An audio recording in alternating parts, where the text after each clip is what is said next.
बहुत पहले की बात है। टूनपुर नाम का एक राज्य था। वहाँ के राजा अपने न्याय और कुशल शासन के लिए प्रसिद्ध थे। उनके राज्य में प्रजा सुखी से जीवन जी रही थी। राजा प्रतिदिन लोगों के विवादों को न्यायपूर्वक सुलझाते थे। एक दिन दो औरतें रोते हुए राजा के पास आईं। दुहाई हो महाराज, दुहाई हो महाराज, हमें इंसाफ दो, हमें इंसाफ दो। कौन हो तुम लोग और तुम्हें क्या इंसाफ चाहिए?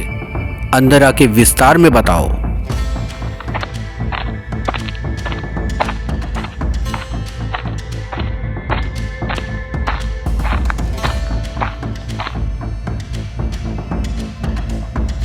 महाराज, मेरा नाम मालावती है। ये मेरा बच्चा है, पर ये इसे अपना बच्चा बता रही है। महाराज, मैं दयावती हूँ और ये झूठ बोल रही है। ये मेरा बच्चा है। मैं अपने बच्चे के बिना नहीं रह सकती। मुझे मेरा बच्चा दिला दीजिए महाराज। नहीं महाराज, ये झूठ बोल रही है। ये मेरा बच्चा है, ये इसका बच्चा नहीं है। नहीं महाराज, ये मेरा ही बच्चा है। ये झूठ बोल रही है। तुम लोग अपनी बात साबित करने के लिए सबूत पेश करो, पर याद रहे, तुम में से जो भी झूठ बोल रहा होगा उसे मृत्युदंड की सजा मिलेगी। हाँ महाराज, ये मेरा बच्चा है और इसका सबूत मेरे पास है। इसके बाएं हाथ पर एक काला निशान है। मंत्री जी, आप देखिए, क्या मालावती सही बोल रही है? जैसी आपकी आज्ञा महाराज।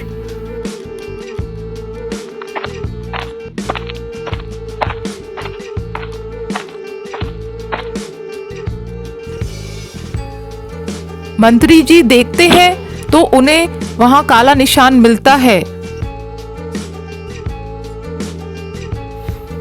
महाराज, मालावती सच बोल रही है। बच्चे के हाथ पे वाकई में निशान है।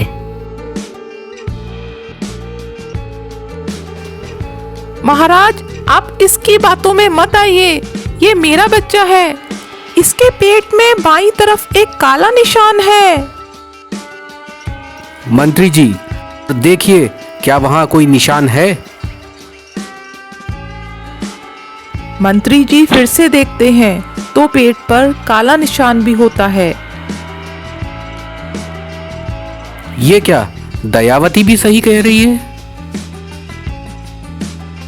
हमें कुछ और उपाय सोचना पड़ेगा। मंत्री जी, इनके गांव से पता करवाएं कि किसके पास बच्चा था। इससे हमें असली माँ का पता चल जाएगा और ये भी मालूम चल जाएगा कि इनमें से झूठ कौन बोल रहा है। महाराज, मैंने गांव के लोगों से पता किया। दयावती और मालावती दोनों के ही पास बच्चा था। इसलिए ये बच्चा किसका है, ये बता पाना बहुत ही मुश्किल है। फिर राजा परेशान हो जाते हैं और राजकुमार आदि को बुलाने का आदेश देते हैं। ये तो अजीब सी उलझन है। इनमें से असली माँ कौन है, ये पता लगाना तो बहुत ही मुश्किल लग रहा है। मंत्री जी, आप एक काम करिए, राजकुमार को बुलाइए। देखते हैं उनका इस पे क्या विचार है। थोड़ी देर बाद वहां राजकुमार आते हैं।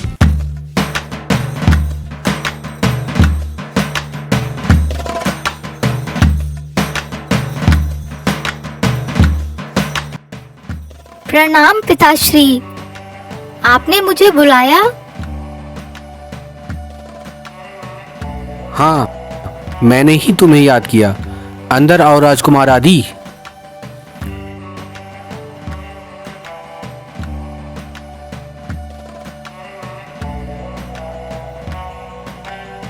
मैं आज दुविधा में फंस गया हूँ और न्याय नहीं कर पा रहा हूँ। मैंने तुम्हें हर तरह की शिक्षा दी है। तुम अस्त्र शस्त्र चलाने में बहुत निपुण हो, परंतु आज तुम्हारी बुद्धिमत्ता की भी परीक्षा है। बताओ, ये बच्चा किसका है? कौन है इसकी असली माँ? जैसी आपकी आज्ञा पिताश्री, मैं पता करने की कोशिश करता हूँ। फिर राजकुमार आदि दोनों से बात करते हैं और दोनों औरतें राजकुमार को अपना अपना पक्ष सुनाती हैं।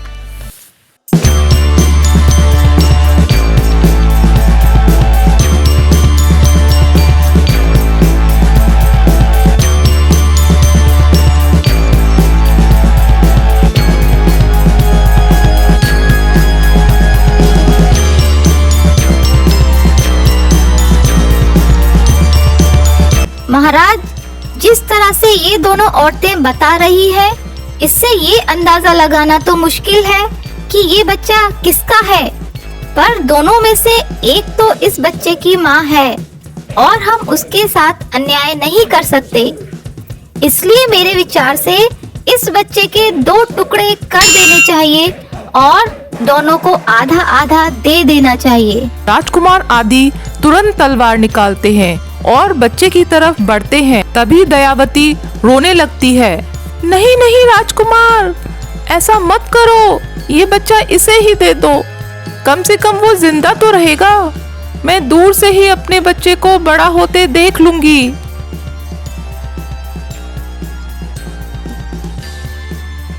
महाराज, इस बच्चे की असली माँ दयावती है, क्योंकि कोई भी माँ अपने बच्चे को मरता हुआ नहीं देख सकती।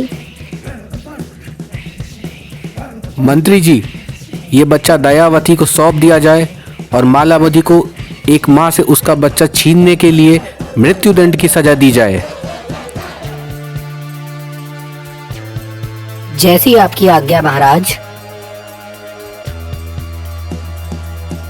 महाराज क्षमा करें, जरूर मालावती की भी कोई मजबूरी रही होगी, इसलिए उन्होंने ऐसा किया। महाराज, मालावती को क्षमा कर दीजिए। नहीं महाराज, मुझे मृत्यु दंड ही दिया जाए।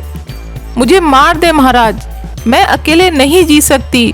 मेरा कोई नहीं है, बस एक बच्चा था, मैं उसी के सहारे तो जी रही थी। कल मैं जंगल में लकड़ी लेने गई तो बिरजू डाकू ने मेरा बच्चा छीन लिया और मैं कुछ नहीं कर सकी।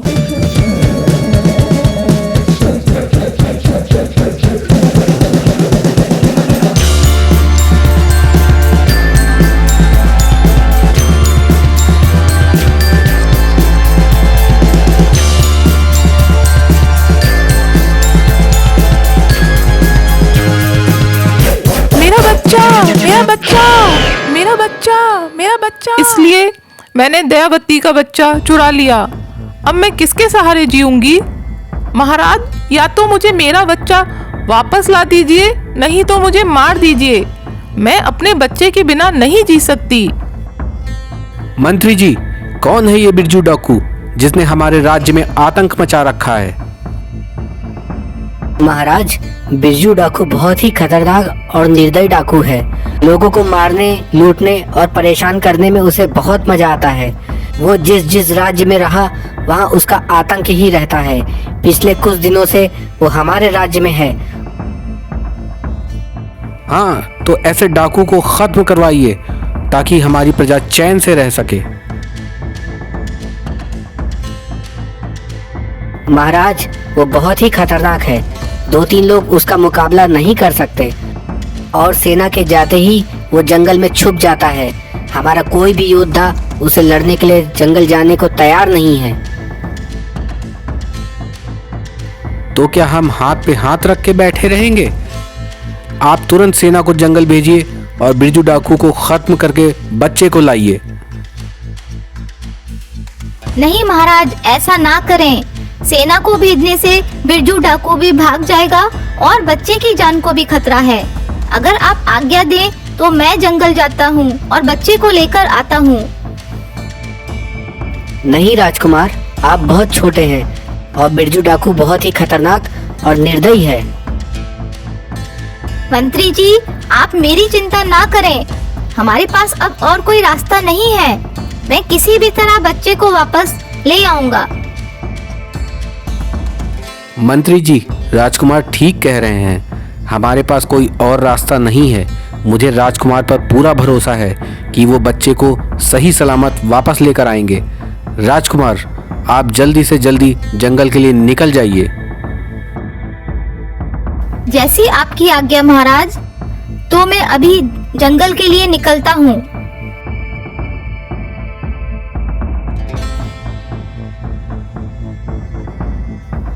फिर राजकुमार जंगल की तरफ चल पड़ते हैं। बहुत देर चलने के बाद उसे बच्चे के रोने की आवाज आती है और राजकुमार उस आवाज की तरफ बढ़ते हैं। तभी उन्हें वो बच्चा दिखाई देता है।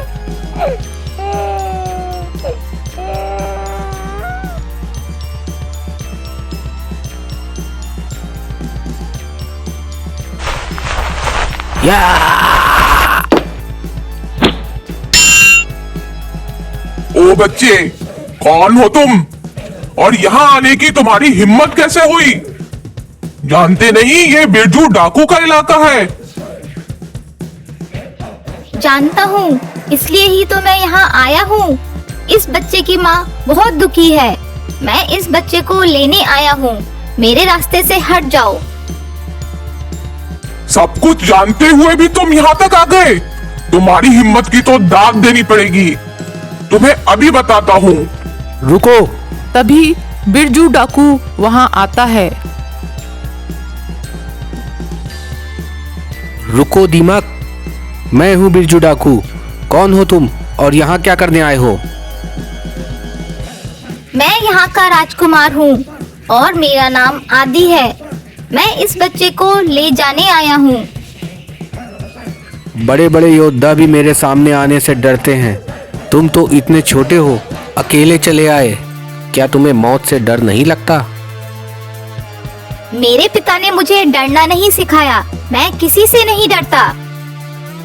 बहुत खूब राजकुमार, मैं तुम्हारी हिम्मत और बहादुरी की कद्र करता हूँ।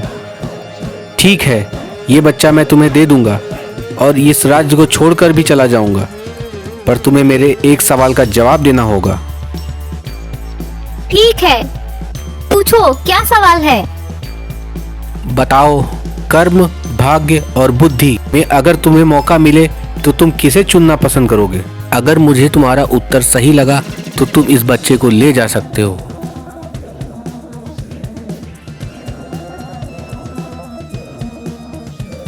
मैं बुद्धि को चुनूंगा।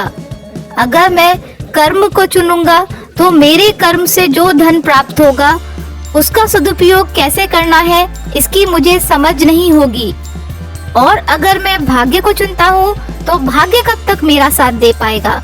जैसे ही भाग्य जाएगा वैसे ही मेरा भला होना बंद हो जाएगा। किंतु अगर मैं बुद्धि को चुनता हूँ तो अपने कर्म से कमाए हुए धन को मैं सदुपयोग कर सकता हूँ और फिर आगे चल के बिना कर्म और भाग्य के जीवन काट सकता हूँ। बहुत खूब बच्चे, निडर और बहादुर होने के साथ साथ तुम बहुत बुद्धिमान भी हो। ये लो, तुम इस बच्चे को ले जाओ और इसकी माँ को सौंप दो। और जैसा कि मैंने तुमसे कहा था, मैं तुम्हारी प्रजा को परेशान नहीं करूंगा। मैं इस राज्य को छोड़ के चला जाता हूँ। फिर राजकुमार आदि बच्चे को लेकर राजमहल आते हैं और उस बच्चे को मालावती को सौंप देते हैं। महाराज, अब हमें चिंता करने की जरूरत नहीं है। बिरजू डाकू हमारे राज्य से चला गया है। बहुत खूब राजकुमार आदि, तुमने तो कमाल ही कर दिया। फिर दयावती और मालावती अपने अपने बच्चे को लेकर वहां से खुशी खुशी चले गए और बिरजू डाकू के जाने से टूनपुर की प्रजा अपना जीवन खुशी से व्यतीत करने लगी।